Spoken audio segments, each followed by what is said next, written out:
Thank you for downloading this episode of our podcast.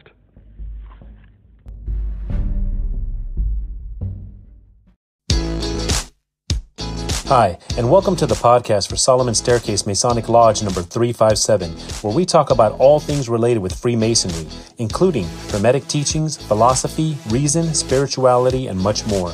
We're located in Buena Park, Southern California. Tune in as we continue to update our podcast with informative talks and articles for Masons worldwide and those who would like to inquire within.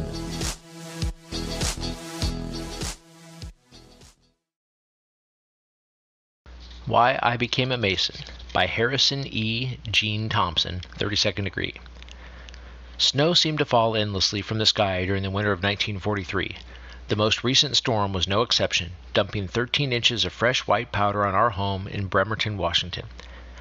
I had just finished the swing shift at the Bremerton shipyards and headed home to my wife and son. My father, who lived nearby, met me at my front door, informing me that my wife, who was 8.5 months pregnant and sick with a cold, had taken a turn for the worse. She needed a doctor. We didn't have a phone, so I turned around and tromped through the snow to the nearest pay booth. I called her doctor and headed back to the house with his advice to give her an aspirin and call him in the morning. My mother, who was tending to my wife, would hear nothing of it. She said my wife was very sick and would not last until morning. My father told me of an army base about 2 miles away and suggested I try finding help there. Knowing my wife's situation was desperate, I anxiously headed up the hill and walked for what seemed like an eternity. I knew it was time to stop as I felt a hard rifle barrel in my chest. The guard told me to halt, and I didn't argue. After telling him and another guard of my wife's need for a doctor, they told me to wait while they made some phone calls. Soon they returned with a very welcome cup of hot coffee and the good news that a doctor was on his way from the other side of Bremerton. About 45 minutes later, a big army truck barreled in, breaking trail for the Jeep which carried the doctor. I jumped into the truck and led the way to my house. Dr. King entered our house, looked around, and ordered a lot of hot water. He checked my wife and found she had double pneumonia. I'll never forget the moment he told me we could lose both her and the baby. Immediately he sent his men back to the army post for supplies. He made a tent over my wife, filled it with steam, and stayed at her bedside all night. As he sat watching over my wife, I noticed a Masonic ring on his finger. Set in the ring was the most beautiful blue stone I had ever laid eyes on. I remarked how incredible the ring was, and he proudly told me that it was a gift from his wife. I remembered that my father had been a Mason, but I really never knew the true meaning of Freemasonry. I told the doctor that my father had been a Mason until he moved from Indiana and was unable to pay his dues. He informed me that my dad may be an inactive member, but once he became a Mason, he would always be a Mason. Dr. King stayed the whole next day and into the evening. He doctored my wife with great compassion. When my wife's fever subsided and he was sure she was out of danger, he decided to leave. As he prepared to go, I asked what I owed him. He said he would not and could not take money from me even if he wanted to, since he worked for the army. He said I owed him nothing. Then, as he stepped outside the door, he suddenly turned back. He said, "Your admiration of my ring made me think of something. Yes, you do owe me. Someday, somewhere, you will encounter someone who desperately needs your help. He may not need a doctor. He may be hungry or cold or in need of a kind helping hand. Whatever his problem may be, you will help him. Only then will your debt to me be paid." At that moment, I began to realize what being a Mason was really about. I knew then that I wanted to be a part of that. Over the past 50 years, I have worked in De Molay, Job's Daughters, Eastern Star, and other Masonic entities. I still think of this doctor, this Mason. I am grateful to him for saving my wife and my baby daughter. I am grateful to him for giving me the desire to become a Mason, and I still wonder if my debt to him has been paid. The following is from the Scottish Rite Journal of Freemasonry, December 1991. Why I Became a Mason. Why did I become a Mason? Many people may be surprised at my answer. Masonry, to me, is a higher plane of life. It has taught me to be a better man and to achieve greater joy from my life. Masonry brings out the best in me. It has helped me to overcome my own faults and overlook the faults in others. Masonry helps me find good men in places I've never looked in before. Masonry has helped me to forget my fears, allowing me to serve my brethren in positions of leadership. Peace, joy, and compassion arise from the understanding the principles of Freemasonry and show to the world the beauty and dignity of our craft. My Masonic brothers represent men from all walks of life, sincere men who contribute their time as well as their money, men who give for the sheer joy of helping others. Masonry gives me a good feeling. I belong to something very worthwhile, a great brotherhood of men who accomplish important work in their communities and their countries. Masonry has taught me to meet my brothers upon the level, act by the plumb, and part upon the square. I am proud to hold my head high and say, yes, I am a just and upright Mason. By Melvin Benson, 32nd Degree. So this begins another episode of Why I Became a Mason. I don't know about you guys. I hope you enjoy these as much as I do. As I read these stories and I hear about different reasons and different things that brought someone to Masonry, it's really kind of cool to hear the various stories. So with that, this particular article is from the February 1992 Scottish Rite Journal of Freemasonry, Southern Jurisdiction, USA.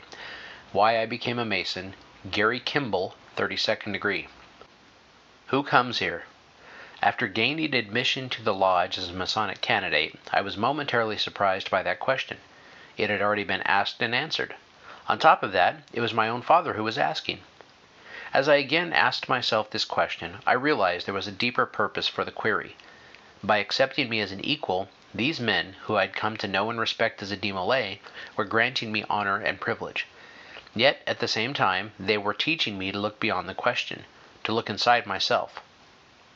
Over the years, I've come to understand a small part of the trust which was passed to me on that night.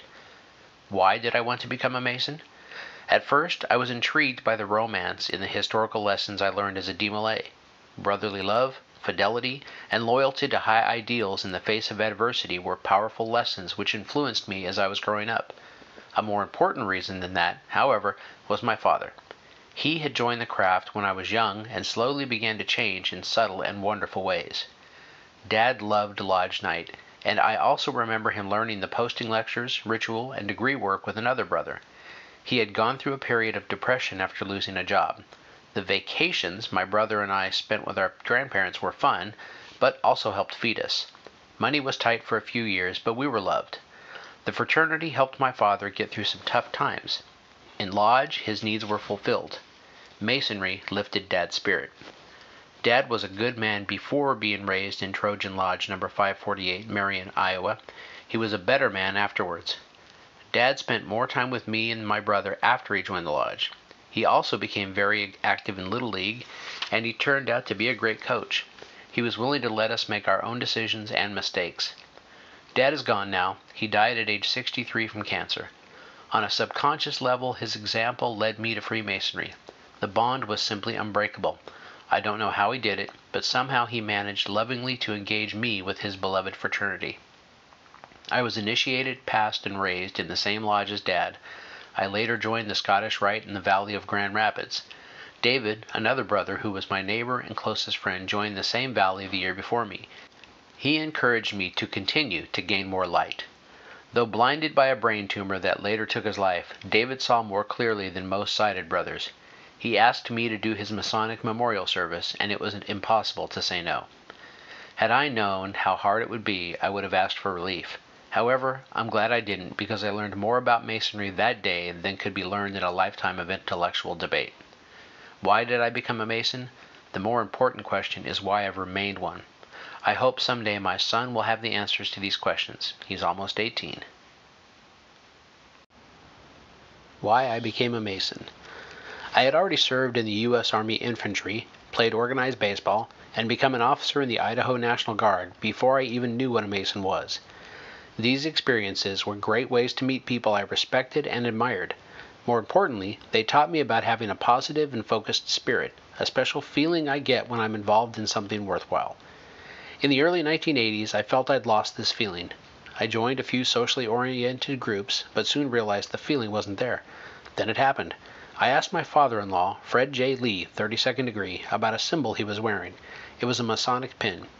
He enthusiastically told me all about the organization and the good he had accomplished since he joined. Of course, I had a lot of questions. As time passed and I learned more about the Masons, I realized I had found what I was looking for. My coach, Gil Gross, said Freemasonry gives men the light they seek. For me, I'd found a place where that special feeling would be reinforced and sustained for the rest of my life. James M. Blake, 32nd Degree, Pocatello, Idaho, Scottish Rite Bodies.